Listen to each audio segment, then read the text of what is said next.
9వ స్వాతంత్ర దినోత్సవం సందర్భంగా హాజరైనటువంటి మీ అందరికి కూడా స్వాతంత్ర దినోత్సవ శుభాకాంక్షల్ని తెలియజేస్తున్నాను. ఈరోజు ఎర్రకోటలో ప్రధానమంత్రి జెండావిష్కరణ చేస్తున్నటువంటి సందర్భంలో ప్రసంగంలో దేశ స్వాతంత్రం కోసం పోరాడి ఆర్ఎస్ఎస్ చేత హత్యకు గురైనటువంటి అంటే గాంధీని చంపినటువంటి ఆర్ఎస్ఎస్ గురించి ఆయన ప్రసంగంలో పొగడ్తలతో ప్రశంసిస్తూ అది ప్రపంచంలోనే పెద్ద ఎన్జిఓ అని చెప్పి దాన్ని పొగుడుతూ మాట్లాడడం అనేటటువంటి జరిగింది. దేశ స్వాతంత్రం కోసం పోరాడినటువంటి వాళ్ళను హత్య చేసినటువంటి సంస్థను దేశ స్వాతంత్రం రోజే ఎర్రకోట సాక్షిగా జెండావిష్కరణ చేసి దేశ ప్రజలను ఉద్దేశించి దేశ ప్రధాని స్థానంలో ఉండి మాట్లాడడం అనేటటువంటిది శోచనీయం, బాధాకరం, దుస్సాహసం. అంటే దేశం ఎలాంటి పరిస్థితి ఉందో మనకు అర్థమవుతుంది. అలాంటి స్థితిలో ఇప్పుడు మనం 79వ స్వాతంత్రం సందర్భంగా దేశంలో ఉన్న నెలకొన్నటువంటి పరిస్థితులు మనం పరిశీలించుకోవాల్సి ఉంటుంది. ఒకవైపు ఈ దేశాన్ని 200 సంవత్సరాలుగా బ్రిటిష్ వాళ్ళు పరిపాలిస్తుంటే మా దేశాన్ని మేమే పరిపాలించుకుంటాం, మీరందరూ కూడా దేశాన్ని వదిలి వెళ్లాలని చెప్పి అనేక మంది వీరులు తమ ప్రాణాలను అర్పించి పోరాడి త్యాగాలు చేసి ఈ దేశ స్వాతంత్రాన్ని సాధించుకున్నారు. భగత్ సింగ్ లాంటి వాళ్ళు, రాజ్గురు లాంటి వాళ్ళు, సుఖదేవ్ లాంటి వారు, అల్లూరి సీతారామరాజు లాంటి వాళ్ళు, కమ్యూనిస్టులు, అట్లాగే కాంగ్రెస్ నాయకులు అనేక మంది, అట్లాగే సామాన్యమైనటువంటి ప్రజలు, ఆదివాసీలు, మహిళలు, మైనార్టీలు, అన్ని తరగతులకు సంబంధించినటువంటి ప్రజలు ఈ దేశ స్వాతంత్రం కోసం పోరాడి సాధించుకున్నటువంటిది. ఈ దేశ స్వాతంత్రం సాధించుకున్న తర్వాత జరగాల్సినటువంటి పరిస్థితులు ఇప్పుడు ఎలా ఉన్నాయి అని చెప్పి అంటే అంత త్యాగాలు చేసి బ్రిటిష్ సామ్రాజ్యవాదాన్ని దేశం నుంచి తరిమి కొట్టినటువంటి ఈ దేశం, మన దేశ ప్రధాని అమెరికా సామ్రాజ్యవాదం ముందు మోకరిల్లుతున్నాడు. ఈ దేశంలో ఎలాంటి పన్నులు విధించాలో ఏది విధించకూడదో శాసించేటటువంటి స్థితి అమెరికా కొనసాగిస్తుంటే దానికి జీ హుజూర్ అనే పరిస్థితి ఈరోజు ప్రధానమంత్రి ఉంది. మీ దేశం రష్యా నుంచి ఆయిల్ కొనుగోలు చేస్తుంది, అందుకని అలాంటి కొనుగోలు చేయడం ఆపివేయాలి, ఆపివేయకపోతే 25% పన్నుల నుంచి 50% పన్నులు పెంచుతాం, ఒకవేళ ఆ రకంగా మళ్ళీ వినకపోతే అంతకంటే ఇంకెక్కువ పన్నులు పెంచుతామని చెప్పి మాట్లాడుతున్నాడు, బెదిరిస్తున్నాడు.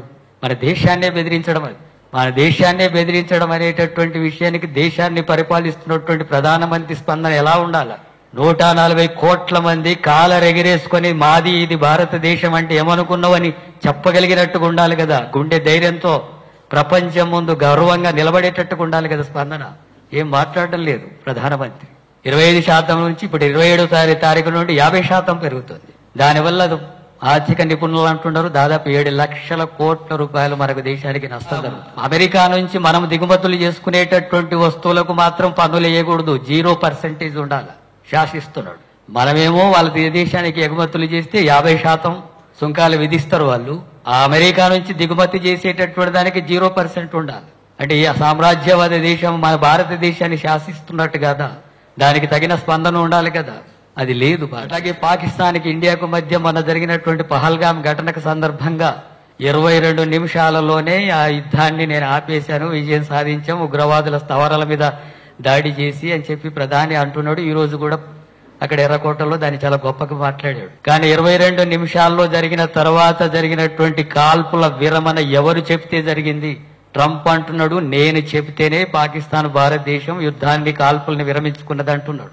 మన దేశం మీద ఉగ్రవాదులు దాడి జరిపితే దానికి పాకిస్తాన్ లో కూడా దాని మూలాలు ఉంటే దాని మీద దాడి జరిగేటటువంటి పరిస్థితి ఉన్నప్పుడు దేశ రక్షణ కోసం జరగాల్సినటువంటి ఉగ్రవాదుల మీద జరిగేటటువంటి వాటిని నిర్మూలించేటటువంటి చర్యలకు దేశమంతా ఒకటే మద్దతు ఇచ్చింది కేంద్ర ప్రభుత్వానికి.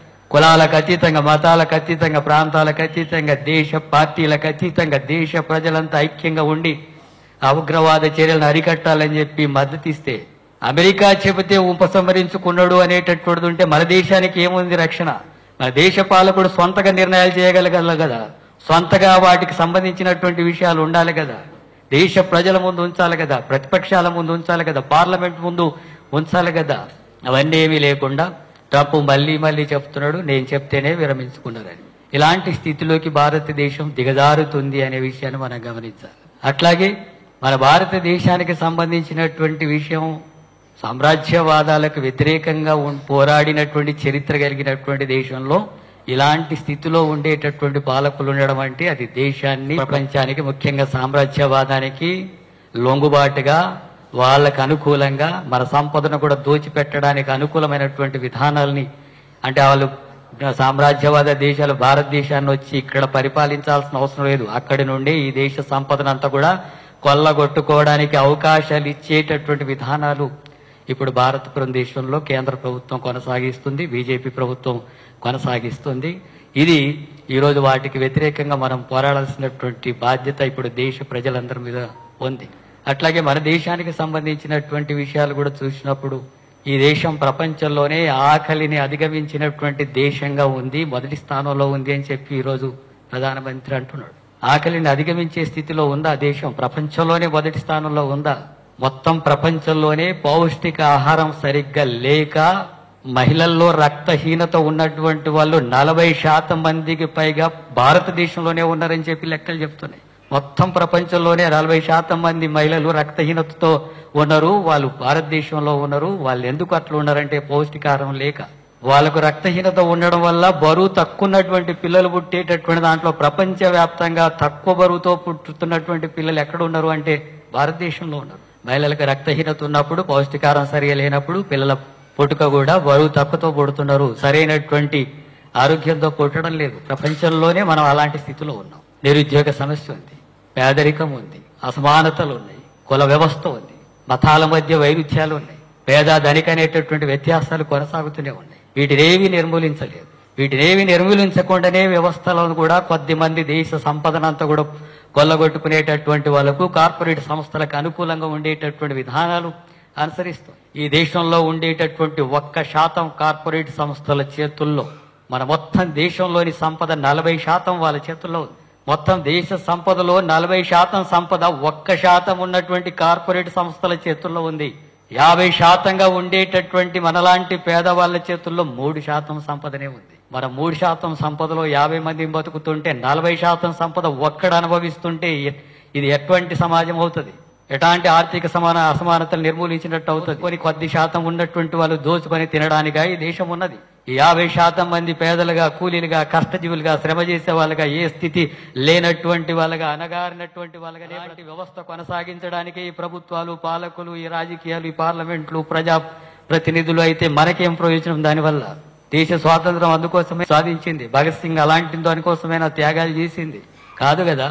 ఇంతకుముందు మన భూపతి రాజ్యాంగ పీఠికను చదివారు, సామాజిక, ఆర్థిక, రాజకీయ రంగాల్లో సమానత్వం సాధించడం అనేది. మరి సాధించామా 79 సంవత్సరాల్లో? ఇప్పటికీ సామాజిక అసమానతలు కొనసాగుతున్నాయి కదా. ఇప్పటికీ దళితుల్ని అంటరాని వాళ్ళుగా, కులం తక్కువ వాళ్ళుగా, కుల వివక్ష గురి చేసే వాళ్ళుగా దాడులు, అత్యాచారాలు, హత్యలు, సాంఘిక బహిష్కరణలు, కుల దురంకార హత్యలు జరుగుతూనే ఉన్నాయి కదా.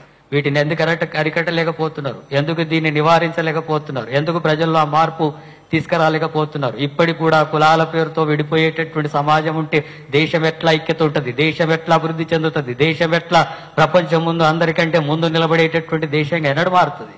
ఇన్ని అసమానతలు, ఇన్ని కులాలు, ఇన్ని ముక్కలుగా విడిపోయి ఒక మనిషిని ఇంకో మనిషి తక్కువ ఎక్కువ అనే భావన చూస్తుంటే ఎట సాధ్యమవుతుంది? 100% ఉండేటటువంటి మహిళలు మీరు తక్కువ, మీరు పురుషుడికి లొంగి ఉండాలా అనేటటువంటి భావనను ఈ రోజు వరకు కూడా కొనసాగిస్తే, ఆర్ఎస్ఎస్ ఇంకా దాన్ని పెంచి పోషిస్తుంటే సామాజిక న్యాయం ఎట సాధ్యమవుతుంది?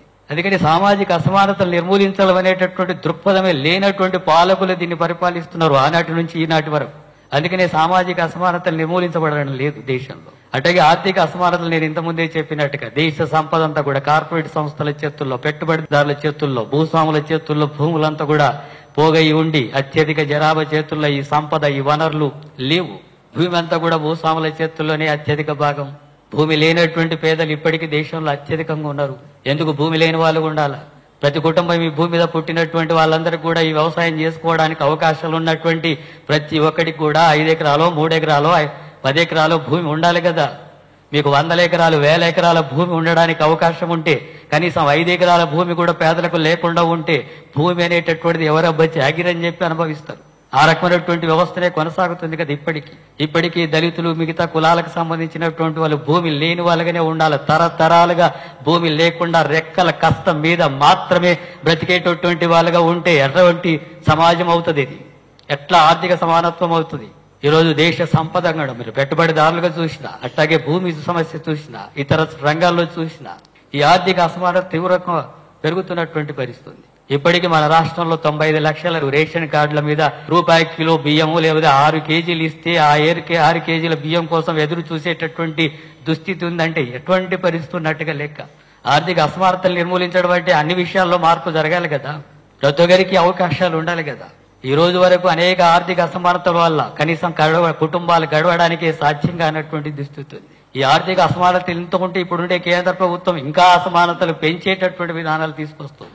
దేశంలో ఉండేటటువంటి రైతులనంతా కూడా భూమి నుంచి దూరం చేసి ఆ భూములంతా కార్పొరేట్ సంస్థలకు అప్పగించే ప్రయత్నం చేస్తూ నల్ల చట్టాలు తీసుకొచ్చింది. అటు వ్యవసాయం అనేటటువంటిది రైతు చేయడిక భవిష్యత్తులో 5 ఎకరాలు 10 ఎకరాలు ఉన్నటువంటి రైతు ఈ పంటలు వేసి ఆ వ్యవసాయం చేసి మార్కెట్ చేసుకొని అమ్ముకోవడం అనేది సాధ్యం కాదు. ఎందుకంటే 1000 ఎకరాల భూమి ఇంకొక కార్పొరేట్ సంస్థ పెట్టుబడిదారులు 1000 ఎకరాలు 1,00,000 ఎకరాల భూమిని అంతా కూడా తీసుకొని సాగు చేసి అక్కడ ఉత్పత్తి చేసి ప్రపంచానికి ఎక్కడో అమ్ముతుంటే వాళ్ళ పక్కన నిలబడి 5 ఎకరాలు 3 ఎకరాలు రైతు సాగు చేసి మార్కెట్ చేసుకొని బతకడం అనేది సాధ్యం కాదు. ఆ భూమి అమ్ముకోవాల్సి వస్తుంది. అలాంటి చట్టాలు రైతును కూడా కూలీగా మార్చేటటువంటి విధానం. అలాగే కార్మికులు కనీస వేతనం కావాలా, కనీసం బ్రతకడానికి 26,000 కావాలా నెలకు అని చెప్పి అడుగుతున్నారు కోట్లాది మంది కార్మికులు. 26,000 కూడా వద్దా? వాళ్ళకు కూడా కుటుంబం ఉంటది కదా, భార్య పిల్లలు ఉంటారు కదా, పిల్లల్ని చదివించాలి కదా, ఇండ్లు కిరాయిలు కట్టాలి కదా, కనీస అవసరాలు తీరాలి కదా, వైద్యం కూడా అందుబాటులో ఉండాలి కదా, మనుషులుగా బ్రతకాలి కదా, 3 పూటలు తినాలి కదా. అంత ఇంగింత జ్ఞానం కూడా ప్రభుత్వానికి ఉండదా? చట్టం చేయమని పోరాడితే సంబలి చేస్తే కోట్ల మంది సంబలి చేస్తే చేయడం లేదు. 13,000 14,000 15,000లో బ్రతుకుతున్నటువంటి స్థితి ఉంది. మరి ఎట్లా ఆర్థిక సమానత్వం అవుతుంది? కొద్దిమంది మాత్రం లక్షల కోట్ల రూపాయలు ఉంటే ఆదాయం వస్తుంటే అత్యధిక మందికి 10-20,000 కూడా రాకపోతే ఎట్లా సాధ్యమవుతుంది? వ్యవసాయ కూలీలు ఉన్నారు, ఉపాధి కూలీలు ఉన్నారు, వాళ్ళ జీవితాలంతా కూడా దుర్భరంగా ఉన్నాయి. మట్టిలో పని చేస్తున్నారు, బురదలో పని చేస్తున్నారు, గుట్టల మీద పని చేస్తున్నారు, ఎండలో పని చేస్తున్నారు, అనేక గాయాల పాలవుతున్నారు. అలాంటి వాళ్ళు మాకు సంవత్సరంలో 200 రోజులైనా పని ఇవ్వండి, రోజుకు 600 కూలి ఇవ్వండి అంటే ఇవ్వడం లేదు ప్రభుత్వం. 60-70 రోజులు కూడా పని ఇవ్వడం లేదు. సంవత్సరంలో 100-120 రూపాయలు కూడా కూలి ఇవ్వడం లేదు. మరి ఎట్లా బ్రతకాలి ఆ కుటుంబాలు? 30 కోట్ల మందికి పైగా ఉపాధి కూలి కావాలని చెప్పి దరఖాస్తులు పెట్టుకున్నటువంటి వాళ్ళు ఉన్నారు దేశంలో. మరి ఎందుకు పని ఇవ్వరు? దానికంతా కూడా కావాల్సిన ఒక 2 లక్షల కోట్లు మాత్రమే. ఒక 2 లక్షల కోట్లు ఇవ్వండి, 2 లక్షల కోట్లు ఇస్తే మేము కూడా బ్రతుకుతాం, పని చేసి బ్రతుకుతాం, ఉట్టికి కూడా కాదు అంటే ఇవ్వడం లేదు ప్రభుత్వం. 48 లక్షల కోట్ల బడ్జెట్, దేశ బడ్జెట్, కానీ 2 లక్షలు ఇవ్వవా? 30 కోట్ల మందికి ఇవ్వవా? అటు కుటుంబాలు ఉంటాయి కదా, వాళ్ళు పని చేసి బ్రతుకుతుంటారంటే వాళ్ళు కూడా బ్రతకాలి కదా అనేటటువంటి దృష్టి లేదు ప్రభుత్వానికి. ఎట్లా మన ప్రభుత్వాలు సమానత్వం సాధిస్తాయి ఆర్థిక సమానత్వాన్ని? ఈ రూపంలో ఈ రోజు పాలన కొనసాగుతుంది. సంపద అంతా కూడా కొద్ది మంది చేతుల్లో పోగవుతుంది. అత్యధిక సంపద లేకుండా పోతుంది. విద్య వ్యాపారంగా మారింది. విద్య వ్యాపారంగా ఎందుకు ఉండాలి? విద్య అందరికి ఎందుకు ఉచితంగా ఉండకూడదు? విద్య వ్యాపారంగా మార్చినటువంటి పరిస్థితి. మొత్తం ప్రభుత్వ రంగంలో విద్య అంతా కూడా తగ్గిపోయి ప్రైవేట్ పరం అయిపోతుంది. ప్రైవేట్ వాళ్ళు ఇష్టానుసారంగా దోచుకుంటాడు. మామూలుగా పిల్లలు చదివేటటువంటి స్కూళ్ళు కూడా ప్రైవేట్ స్కూళ్లలో 1,000 రూపాయలు 1,00,000 రూపాయలు ఖర్చు పెట్టాల్సి వస్తుంది. అటెందుకు? వాళ్ళకి వచ్చిన ఆదాయమే తక్కువైతే లక్షలు ఖర్చు పెట్టి పిల్లలను చదివించాల్సిన పరిస్థితి వస్తుంది. ఎల్కేజీలో కూడా చదవాలంటే కూడా లక్షలు ఖర్చు పెట్టుకోవాల్సినటువంటి దుస్థితి వస్తే ఇక ప్రభుత్వం ఏం చేస్తున్నట్టుగా, ఏం కల్పిస్తున్నట్టుగా? విద్య నుంచి దూరం అవుతుంది కదా ప్రభుత్వం, విద్యను వ్యాపారంగా మారుస్తుంది కదా. విద్యనంతా కూడా ఉచితంగా ఎందుకు ఇవ్వలేకపోయింది 79 సంవత్సరాల తర్వాత కూడా? మనకంటే చిన్న దేశం క్యూబా ఉచితంగా విద్య ఇస్తుంది కదా దేశంలో ఉండే విద్యార్థులకు అంతా కూడా. ఎంత చదివితే అంత ఉచితంగా విద్య ఇస్తుంది. చైనా అటువంటి దేశాలను పక్కకు పెడదాం, కానీ క్యూబా చాలా చిన్న దేశం, అనేక ఆంక్షలకు గురవుతుంది. అయినా విద్య వైద్యం అక్కడ ఉచితంగా ఉంది. మరెందుకు సాధ్యం కాదు? విద్య వ్యాపారంగా మార్చిందంటేనే పేదలకు విద్య దూరం కావడం, అనగా అన్నటువంటి తరగతులకు విద్య దూరం కావడం, ఎస్సీ ఎస్టీ బీసీ మైనార్టీలు అన్ని కులాల్లోని పేదలకు విద్య దూరం కావడం. ఎందుకంటే ఉన్నతమైనటువంటి స్థానంలో డబ్బులు ఖర్చు పెట్టి అది పిల్లల్ని గొప్పగా చదివించేటటువంటి శక్తి తల్లిదండ్రులకు ఉండదు. వాళ్ళు బతకడమే కష్టం. అయినా సరే వాళ్ళు ఇళ్లల్లో పనిచేసేటటువంటి మహిళలు కూడా అలాంటి 2-3 ఇళ్లలో పనిచేసి తమ బిడ్డల్ని బాగా చదివించాలని చెప్పి ప్రైవేట్ స్కూళ్ళకు పంపిస్తున్నారు. వాళ్ళకి అనారోగ్యమైన పట్టించుకోకుండా, తిండి పట్టించుకోకుండా, కనీస సౌకర్యాలు పట్టించుకోకుండా పిల్లలు బతకాలా, బాగుండాలా? వాళ్ళు మాలాగా ఎట్టి పని మట్టి పని చేసి కూలి పని చేసి వాళ్ళకు ఉండకూడదు. వాళ్ళ భవిష్యత్తులో బాగుండాలి, మాకంటే బాగుండాలి, ఒక ఉద్యోగం రావాలి. తల్లిదండ్రుల ఆరోపణలో పిల్లలంతా కూడా కష్టపడి బిడ్డల్ని చదివించి వాళ్ళు మాలాక బ్రతకకూడదు, ఉన్నత స్థానంలో ఉండాలా. వాళ్ళు భార్య భర్తలు ఒక ఇల్లు, పిల్లలు చదివిస్తూ తెల్లబట్టలు వేసుకొని గౌరవంగా బ్రతికేటట్టుగా ఉండాలని వాళ్ళ జీవితాలనంతా కూడా త్యాగం చేసి పిల్లల్ని చదివిస్తే పిల్లలకు ఉద్యోగాలు రావడం లేదు, ఉద్యోగ అవకాశాలు లేవు. సంవత్సరానికి 2 కోట్ల ఉద్యోగాలు ఇస్తామని చెప్పినటువంటి మోడీ ఉన్న ఉద్యోగాలు తీసేస్తున్నాడు. మరి ఉద్యోగాలు రాకపోతే ఆ పిల్లలంతా కూడా నిరుద్యోగులు అయిపోతున్నారు. నిరుద్యోగులై అడ్డ మీద కూలీలుగా, ఆటో రిక్షా కార్మికులుగా, సెక్యూరిటీ గార్డులుగా, గ్రామాలకు వెళ్లి ఉపాధి కూలీలుగా మారుతున్నారు. అంటే ఇదేనా మన బ్రతుకు? తరతరాలుగా మనం ఇట్లే ఉండాలా? తరతరాలుగా పేదలుగానే ఉండాలి, కూలీలుగానే ఉండాలి, కార్మికులుగా ఉండాలి, కష్టజీవులుగానే ఉండాలి, అన్ని సౌకర్యాలు లేనటువంటి వాళ్ళు ఉండాలి, ఒక ఇల్లు ఉండకూడదు, మంచి భవిష్యత్తు ఉండకూడదు. ఇలాంటి స్థితిలోనే బ్రతకడం కోసమే పుట్టామా మనం ఈ దేశంలో? ఏమైనా కొద్దిమందికి అంత సంపద ఉంటే మనకు మాత్రం ఇల్లు లేకుండా, భూమి లేకుండా, ఆస్తి లేకుండా, సంపద లేకుండా, గౌరవం లేకుండా, అవకాశాలు లేకుండా, ఎలాంటి ఉద్యోగాలు లేకుండా, కేవలం శ్రమ చేయడానికి, వాళ్ళకు బానిసలుగా పనిచేయడానికి పుట్టామా కోట్లాది మంది ప్రజలం? ఇది ఎట్లా కరెక్ట్ అవుతుంది? ఎట్లా సమానత్వం అవుతుంది? ఎట్లా సామాజిక న్యాయం అవుతుంది? ఎట్లా ఆర్థిక సమానత్వం అవుతుంది? అన్ని రంగాల్లో అవకాశాలు ఇచ్చినట్టు ఎట్టవుతుంది? అలాంటి స్థితి ఉంది దేశంలో. ఇలాంటి అసమానతలంతా కూడా చర్చ జరగడం లేదు, వాటి గురించి పట్టించుకోవడం లేదు, వాటి గురించి మాట్లాడడం లేదు రాజకీయ పార్టీలు. కానీ ఆ పార్టీలంతా కూడా, విధానాలంతా కూడా చూసినప్పుడు పెట్టుబడిదారులకు, భూస్వాములకు, ధనిక వర్గాలకు, దోపిడీ వర్గాలకు అనుకూలంగా ఉండేటటువంటి పార్టీలుగా, పాలకులుగా ఉంటున్నారు ఇప్పుడు దేశంలో. అందుకనే ఇలాంటి వ్యవస్థ కొనసాగుతుంది. దీన్ని నిర్మూలించుకోవడం సాధ్యం కాదా? ఈ పేదరికం నిర్మూలించడం సాధ్యం కాదా? ఉన్న సంపదను సరిగ్గా ఉపయోగిస్తే మన దేశం ప్రపంచంలోనే ఆర్థికంగా అభివృద్ధి చెందిన దేశాల్లో 4వ స్థానంలో ఉంది. ఇక 3వ స్థానంలోకి పోతున్నామని చెప్పి అంటున్నారు. మరి 4వ స్థానంలో, ప్రపంచంలో 4వ స్థానం, 3వ స్థానంలోకి పోతాం. కానీ సంపద అంతా కూడా ఎవరితోనో ఉంది, కొద్ది మందితో ఉంటే కాదు కదా, ప్రజలందరికీ అందుబాటులోకి రావాలి కదా. అదే అంటుంది సిపిఎం పార్టీ. అన్ని సౌకర్యాలు ఉండాలి, అందరికీ సమానంగా రావాలని చెప్పి మనం అంటుంటే, దానికోసం పోరాడుతుంటే, ఇప్పుడు బీజేపీ వాళ్ళు, ఆర్ఎస్ఎస్ వాళ్ళు ఏమంటున్నారంటే, ఇంతకు ముందు చదివినటువంటి ప్రతి ప్రియాంబుల్లో సెక్యులరిజం అక్కర్లేదు, అట్లాగే సోషలిజం అక్కర్లేదు, ఆ పదాలు తొలగించాలంటున్నారు. ఎందుకు తొలగించాలా? ఎందుకు సెక్యులరిజం అనేది తొలగించాలా? మతాల మధ్య ఘర్షణ సృష్టించి, మతాల మధ్య వైరుధ్యం సృష్టించి పాలన కొనసాగించాలి. ఈ దోపిడీ పాలన అనడానికి మతం ఉపయోగపడుతుంది. మత ఘర్షణలు సృష్టించాలని చెప్పి ఆ సెక్యులర్ అనేటటువంటి పదాన్ని తీసుకొచ్చి హిందుత్వ ఎజెండాలో భాగంగా ఈ దేశాన్ని పరిపాలించాలని చెప్పి భావిస్తున్నారు. సోషలిజం సాధించాలంటే అన్ని అవకాశాలు అందరికీ సమానంగా రావాలి కదా. అందరికీ ఉచితంగా విద్య రావాలి, అందరికీ ఉచితంగా వైద్యం రావాలి, ప్రతి ఒక్కరికి పని కల్పించాల్సినటువంటి బాధ్యత ప్రభుత్వానికి హక్కుగా ఉండాలి, ప్రతి కుటుంబానికి ఇల్లు ఉండాలి, ప్రతి కుటుంబానికి అన్ని అవకాశాలు ఉండడమే కదా సోషలిజం అంటే. ఆ అవకాశాలు ఉండేటట్టుగా పరిపాలన కొనసాగించమనే కదా రాజ్యాంగంలోని పీఠిక చెప్తున్నది. మన దగ్గర అది జరగడం లేదు. విద్య వ్యాపారంగా అయింది, వైద్యం కూడా వ్యాపారంగానే ఉంది. డబ్బున్న వాడికే వైద్యం, పేదవాడి ప్రాణాలకు విలువ లేదు. పేదవాళ్ళ ప్రాణాలు, చిన్న చిన్న వ్యాధులు వస్తే చిన్న చిన్న సమస్యలకే ప్రాణాలు అర్పించే స్థితి వస్తుంది. ప్రైవేట్లో పోయి లక్షల రూపాయలు ఖర్చు పెట్టి వైద్యం చేసుకునే స్థితి లేదు. ప్రభుత్వ రంగంలో కనీస సౌకర్యాలు పూర్తిగా ఉండడం లేదు. అలాంటప్పుడు పేదలకు వైద్యం అందుబాటులో సరిగ్గా లేదు. మన తెలంగాణ రాష్ట్రంలోనే దాదాపు 30 లక్షల కుటుంబాలు మాకు ఇల్లు లేవు, ఇళ్ల స్థలాలు లేవు అని దరఖాస్తులు పెట్టుకున్నారు ప్రభుత్వానికి. ఎందుకు ఇవ్వరు స్థలాలు? ఎందుకు ఇల్లు నిర్మించుకునే అవకాశం ఇవ్వరు? ఒక 30 లక్షల కుటుంబాలకి ఇల్లే లేవు, ఇళ్ల స్థలాలే లేవు అని చెప్పేటటువంటి దుస్థితి ఉంది మన దగ్గర. అందుకని సోషలిజం రావడం అంటే సంపద అందరికీ సమానంగా పంపిణీ జరగడం, అన్ని రంగాల్లో అభివృద్ధి జరగడం, ఇవ్వడం సాధ్యం కానటువంటి విషయం ఏం కాదు. వల్ల కూడా అందరికీ ప్రభుత్వం, పాలకులు సరైనటువంటి విధానం కలిగి ఉంటే, సోషలిస్ట్ విధానాలకు ముందుకు సాగాలి అని చెప్పి అనుకుంటే అందరికీ విద్య సాధ్యం అవుతుంది ఉచితంగా, అందరికీ వైద్యం ఉచితంగా సాధ్యం అవుతుంది, పేదరికం నిర్మూలించడం అనేది సాధ్యం అవుతుంది, ప్రతి కుటుంబానికి ఇల్లు ఇచ్చేటటువంటి అవకాశం ఉంది ఈ దేశంలో, ప్రతి మనిషికి పని కల్పించేటటువంటి అవకాశం ఉంది ఈ దేశంలో, ప్రతి ఒక్క మనిషి ఆత్మగౌరవంతో బ్రతికేటటువంటి సమాజాన్ని సృష్టించుకోవడానికి అవకాశాలు ఈ దేశంలో ఉన్నాయి. అందుకోసమే కమ్యూనిస్టులు పోరాడుతున్నారు ఈ దేశంలో. కమ్యూనిస్టుల పోరాటమే ఈ దేశంలో సంపద అందరికీ పంపిణీ జరగాల, పేదరికం నిర్మూలించడాలి. అందుకే వర్గ పోరాటం అంటున్నాం. ఆర్ఎస్ఎస్ వాళ్ళు ఏమంటున్నారంటే, ఈ దేశంలో మెజార్టీ ప్రజలు హిందువులు 80% ప్రజలు ఉన్నారు. హిందువులను అంత ఐక్యం చేసి వాళ్ళని ఓట్ బ్యాంక్ గా మార్చుకొని అధికారంలోకి వచ్చి హిందూ రాజ్యం పేరుతో కార్పొరేట్ సంస్థలు భూస్వాములకు, దోపిడి వర్గాలకు అనుకూలంగా కొనసాగించాలా, కుల వ్యవస్థ కొనసాగించాలా, స్త్రీ పురుష అసమానతలు కొనసాగించాలా, మనుధర్మ శాసనాన్ని కొనసాగించాలా, అలాంటి విధానాలు ఈ దేశంలో సరైనటువంటివి అనేటటువంటి భావనతోన మెజార్టీ మతాన్ని వాడుకొని ఇలాంటి రాజకీయాలు చేస్తుంది. మనము చెప్తున్నాం, ఈ దేశంలో మెజార్టీ ప్రజలు దోపిడికి గురవుతున్నారు. ఈ దేశంలో ఉండేటటువంటి రైతులు, కూలీలు, కార్మికులు 180% పైగానే ఉండేటటువంటి ప్రజలు వాళ్ళనందరినీ కూడా ఐక్యం చేసి వర్గ ఐక్యతను సృష్టించి వర్గ పోరాటం ద్వారా ఈ భూస్వాముల్ని పెట్టుబడిదారులనంతా కూడా ఓడించి అందరు సమానంగా బతికేటటువంటి సమాజం స్థాపించాలనేటటువంటి లక్ష్యంతోనే ఎర్రజెండా పోరాడుతుంది. హిందువుల మెజార్టీ ఓట్లతో అధికారులకు వచ్చి దోపిడీ వర్గాలకు అనుకూలంగా ఉండాలని ఆర్ఎస్ఎస్ పోరాడుతుంది ఈ దేశంలో. ఈ రెండే సిద్ధాంతాల మధ్య ఈ దేశంలో ఘర్షణ జరుగుతుంది.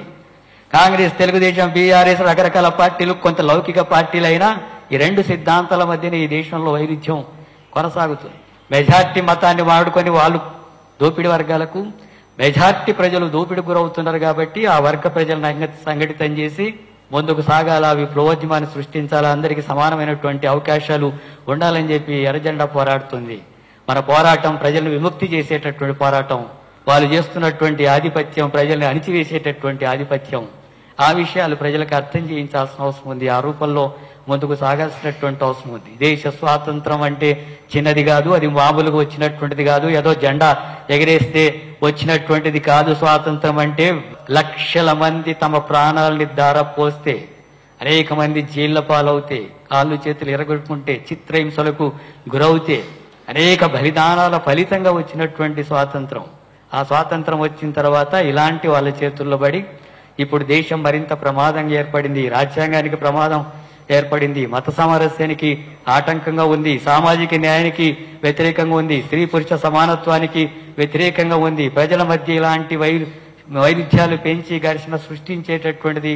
అలాంటి మూలాలు కలిగినటువంటి ఆర్ఎస్ఎస్, బీజేపీలు ఇప్పుడు పాలన కొనసాగిస్తున్నాయి. అందులో భాగంగానే మీకు ఓట్ల హక్కు ఉండదు, ఓట్లను తొలగించినా ఎవడు పట్టించుకునేటటువంటి పరిస్థితి లేదు. బీహార్లో 65 లక్షల ఓట్లు, మహారాష్ట్రలో కూడా లెక్కలేనని దొంగ ఓట్లు చేర్పించి అధికారంలోకి రావడం, ఇప్పుడు తెలంగాణలో కూడా అలాంటి ప్రయత్నమే చేయడం, దేశవ్యాప్తంగా ఆ రూపంలో దొంగ ఓట్లతోనే అధికారంలోకి రావడం, ప్రతిపక్షాల ఓట్లనంతా కూడా తగ్గించడం, ఇలాంటి పద్ధతుల్లో పాలన కొనసాగేటటువంటి పరిస్థితి వచ్చింది. ప్రభుత్వ అండదండలతోన, మతోన్మాద రాజకీయాలతోన హక్కుల్ని అరించి వేసేటట్టుగా పోరాడి సాధించుకున్నటువంటి హక్కులు, రాజ్యాంగం కల్పించినటువంటి హక్కులే నిర్వీర్యమయ్యేటటువంటి స్థితి ఈరోజు వచ్చింది. అందుకని రాజ్యాంగాన్ని కాపాడుకోవాల్సిన హక్కుల్ని కాపాడుకోవాల్సిన పరిస్థితి వచ్చింది. మతోన్మాదానికి వ్యతిరేకంగా పోరాడాల్సిన అవసరం ఉంది, దోపిడీ వర్గాలకు వ్యతిరేకంగా పోరాడాల్సినటువంటి అవసరం ఉంది. అలాంటి పోరాటం మరింత ఉద్ధృతంగా ముందుకు సాగించడం అనేటటువంటి దాంట్లో భాగంగా మనం ఈ స్వాతంత్ర దినోత్సవ వేడుకల్ని మనం గమనించాలా, ప్రజల్లో ఈ విషయాల్ని చెప్పాలా, ప్రజల్ని చైతన్యవంతం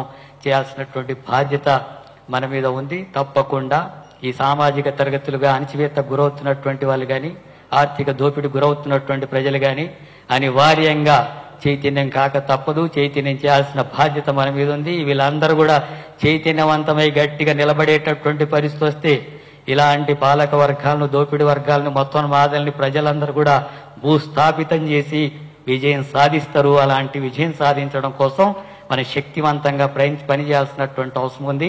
ముఖ్యంగా యువత వాటి మీద ముందు కేంద్రీకరించాల్సిన అవసరం ఉంది. విద్యార్థులు, యువకులు, పెద్ద సంఖ్య సామాజికంగా అణచివేతకు గురవుతున్న తరగతులు, అట్లాగే పేద ప్రజలు సంఘటితంగా పోరాటాలు కొనసాగించాల్సినటువంటి అవసరం ఉంది. అందులో ఆ రూపంలో మాత్రమే ఈ మొత్తోన్మాదాన్ని, దోపిడీ వర్గాన్ని ఓడించగలుగుతాం, మనం విజయం సాధించగలుగుతాం, మన సమస్యల్ని పరిష్కరించుకోగలుగుతాం. అలాంటి పోరాటాలకి ఇప్పుడు సన్నద్ధం కావాలని చెప్పి తెలియజేస్తూ ఈ అవకాశం ఇచ్చినందుకు మీ అందరికి కూడా ధన్యవాదాలు తెలియజేస్తూ ముగిస్తున్నాను.